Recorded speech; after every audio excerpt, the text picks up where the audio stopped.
You're listening to The Hikam with Shaykh Zahir Bacchus of the Lotri Foundation. In this podcast, Shaykh Zahir explains the aphorisms from Ibn Ata'illah's famous book of wisdoms, Al-Hikam Al-Ata'iyah, a classical manual of spiritual development. Visit seekershub.org for online courses, our reliable answer service, and engaging media. وصلى الله على سيدنا محمد وعلى آله وصحبه وسلم.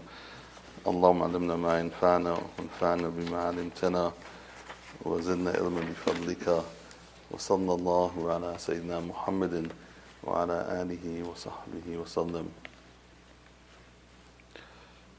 We're reading this the Hikam of Ibn Ata'illah, Shaykh Ibn Ata'illah, one of the classical traditional scholars in the science of spirituality, it's written in form of statements in order to point one and to draw one closer to Allah subhanahu wa ta'ala.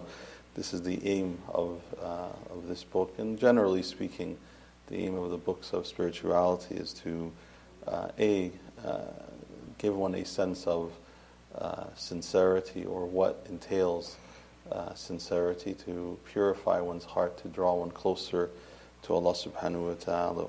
So he says in number 23, لا تترقب فراغ الأغيار فإن ذلك يقطعك عن وجود المراقبة له فيما هو مقيمك فيه. So the scholar here, Ibn Ata'illah, rahmatullahi, he starts off this hikmah. He says, don't wait, لا تترقب فراغ الأغيار. Do not wait for distractions to stop, or do not wait for, don't wait for distractions or things that could occur, or things to end. For that, فَإِنَّ ذَلِكَ يَقْتُوكَ أَنْ وُجُودِ الْمُرَاقَبَةِ لَهُ. For that will prevent you from being watchful. Muraqabah, that will prevent you from being watchful of Him, of Allah. فِيمَا هُوَ مُقِيمُكَ فِيهِ. In that which He has established you in, or placed you in. So don't wait for distractions from Allah to cease, to come to an end. For what reason? So that you're waiting until those conditions that Allah has placed upon you, so that you can worship, or that you can do something, or that you can get on with doing something, or that you can fulfill the rights that Allah subhanahu wa ta'ala has upon you, or others have upon you, or fulfill an obligation that Allah subhanahu wa ta'ala has placed upon you. So through the difficulty that Allah subhanahu wa ta'ala, or the condition, or the challenge, or whatever it is that Allah subhanahu wa ta'ala has placed upon the servant waits. The servant waits until that is removed, in order to move on with the things that he has to do. So, what does he say? If you do that, if you wait for those distractions from Allah, that comes from Allah, everything comes from Allah, to cease or to come to an end, what happened? It will prevent you from being watchful of Allah in that which He has placed you. It will not enable you, if you wait, that to have muraqabah of Allah in what He has placed you in, because there could be benefit or in that challenge or that condition that Allah subhanahu wa ta'ala has placed you in. And it could be that the act of ibadah, or the things that you do while being in that condition, could be more fruitful to you than if you did not face that condition. For example, what? A servant who is sick. Allah subhanahu wa ta'ala brings sickness to that servant, or a difficulty to that servant. He may have some knee pain, a joint pain, something happens to that servant. So the servant looks and he says, you know what, I can't go to the masjid today. I've gone all these years and I've attended salah, but I just can't today. I can't go for this salah because of this pain. Can't go because of this pain. So the servant there's something that is sent by Allah subhanahu wa ta'ala to him. Something is sent to Allah subhanahu wa ta'ala to him. And he's prevented from being watchful of Allah subhanahu wa ta'ala. He's prevented himself because of that condition, because of that challenge, from being watchful, that there is tremendous benefit and even more benefit in going to the masjid with that, because the effort that one makes, even in that difficult situation,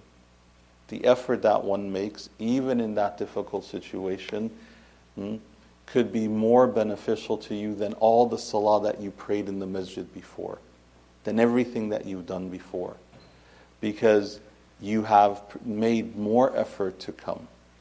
You've made more effort to come. This is the example. When the blind man, Abdullah ibn Makhtoum, went to the Prophet ﷺ, when the Prophet ﷺ said that the salah in the masjid, if you hear the adhan, then you should come to the masjid. And Abdullah ibn Makhtoum radiallahu anhu, he went to the Prophet ﷺ and he says to the Prophet ﷺ, he says, even me, O Prophet, because I'm blind, I can't. How am I going to come? The ulama say the hadith was related about Fajr, and it was darkness, and he's blind. It didn't matter. So the Prophet ﷺ responded that if you hear it, you come to the mosque. Even in that challenge, even in that condition, even in that difficulty, you do not prevent yourself from being watchful. Meaning what? Being watchful of Allah subhanahu wa ta'ala, what He has placed you in. Meaning what? That if Allah has placed you in the wanting of ibadah, or if Allah subhanahu wa ta'ala has placed you in knowing what is right. We all know what is right. Every one of us know what is right. What is right to do at every particular moment, or most of our moments, we know what is right to do. And we know what we have to abstain from. Most believers will know the basic tenets of the faith. Most believers will know the basic tenets of faith, what they have to abstain from and what they have to do. If Allah subhanahu wa ta'ala has placed you in that understanding and that knowledge, is one of the ways to understand this hikmah. If Allah has placed you in that understanding of your deen, by understanding that particular principle, to act in accordance against it, then not only is it not fruitful for you, it could be sinful, and it's not being aware of Allah subhanahu wa ta'ala. Muraqabah is awareness of Allah subhanahu wa ta'ala, that one is aware. And so one should not wait. One of the points of this hikmah is that one should not wait for another time in which the servant will be free from fulfilling the rights or obligation of that present time.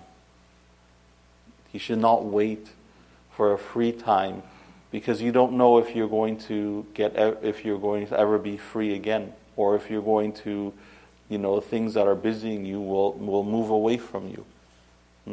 Because why? Because we always hope that. People always say, well, when I become more free, I'll do more ibadah. Really? What if you're never free? When I get a little bit older, I'll go to Hajj. What about now? When when the kids are grown up, I'll have more time to go to the masjid. When this happens, how do you know that will happen? How do you know that will happen? The servant, as we said yesterday, has to take their moments, because every moment could be their last. When people say, and I've heard, and I'm sure everyone has heard it, when we get a little bit older, we'll go to Hajj. When this happens, we'll do this. When that happens, we'll frequent the mosque more. When this happens, we'll wake up earlier. When this happens, we'll do more work. When this happens, we'll be able to help people more. When this happens, we'll be able to give more sadaqah. When this happens, how do you know that those things are going to happen? How do you know that that's not going to be your last moment? How do you know that the moment that you're in, that you'll have another moment to follow that up with? How do you know? How do you know? So the servant of Allah subhanahu wa ta'ala who is trying to get closer to his Lord looks at his moment and says, what can I do in this moment? What can I do in this moment to please my Lord? What can I do in this moment to please my Lord? I know I'm faced with difficulties. I know there's challenges. But what can I do in this very moment to please Allah subhanahu wa ta'ala? What can I do in it? And not say, well, I know I would like to do this in it, but because of these conditions that I'm in, that I can't do it, so I'll wait until it leaves. No, say to yourself, what can I do in this very moment? Given the challenges, even with the challenges, even with the difficulty, because everyone has difficulties. Everyone has a difficulty. There's no one who is free of a difficulty. Some of our difficulties are physical. Some people's difficulty are mental. Some people's difficulty are spiritual. Some people's difficulty is themselves. Some people's difficulty is with others. Some people's difficulty is with external things. Some people's difficulty internal things. Everyone has a difficulty, or difficulties, plural. Everyone. Everyone has a challenge or challenges. If everyone would say to themselves, we'll wait until these challenges are lessened, we'll wait until these challenges are removed from us, what would get done? What would get done?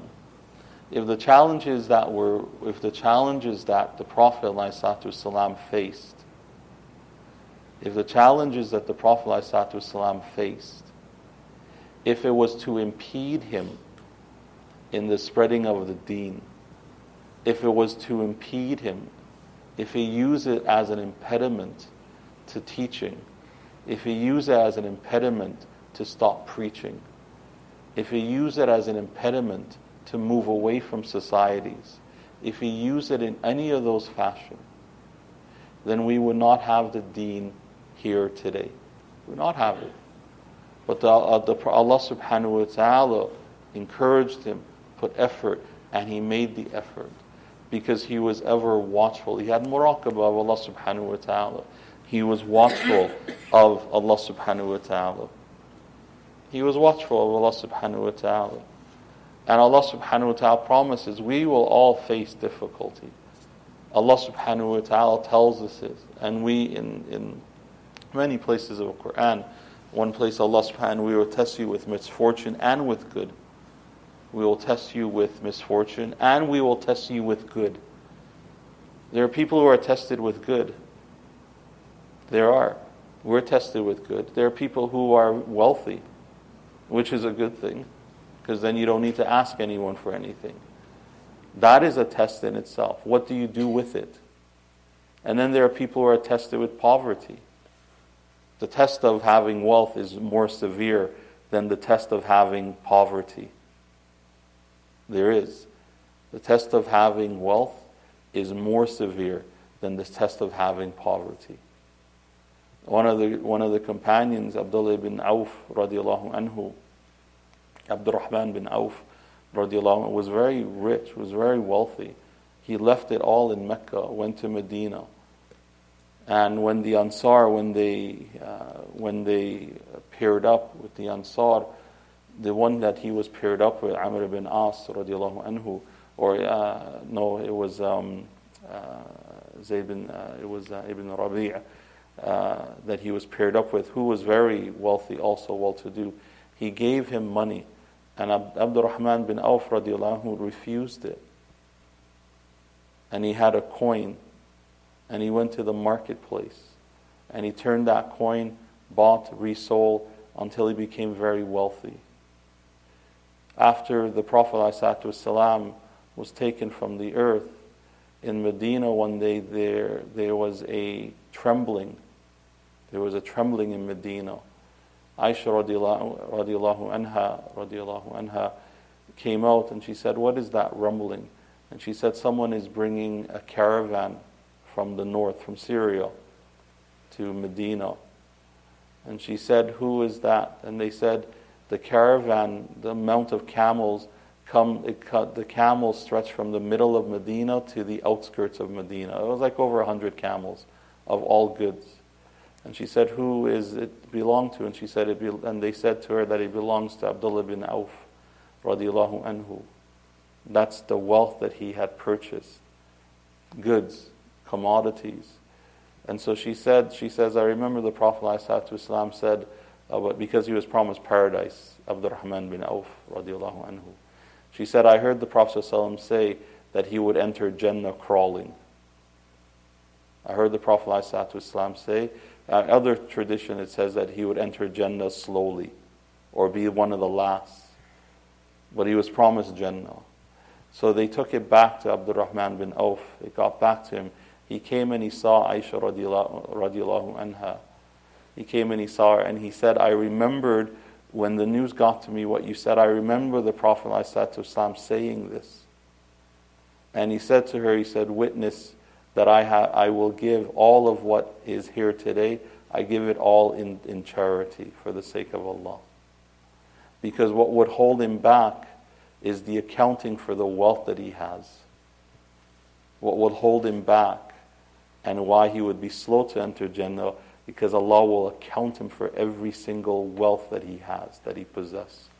And yet he left the earth, even though that donation, some of the ulama equate that donation to be significant, and a significant amount of wealth that he donated that day, based on the remembrance of that hadith. Anyhow, Allah subhanahu wa ta'ala tests us with all different types of things. The one who is vigilant and has muraqabah is the one that does not, they do not allow those conditions or those tests or those challenges to impede them from moving forward with their Lord, or from getting closer with their Lord, or impede them from doing an ibadah, even if it's difficult, even if that worship or what they're used to doing becomes more difficult, they still come, they still do it. They still, even if it requires more effort, they still do it, because they know that their Lord is going to be pleased with them. They know that their Lord is going to be pleased with them, and so they don't put off what they can do today for another day. They never do.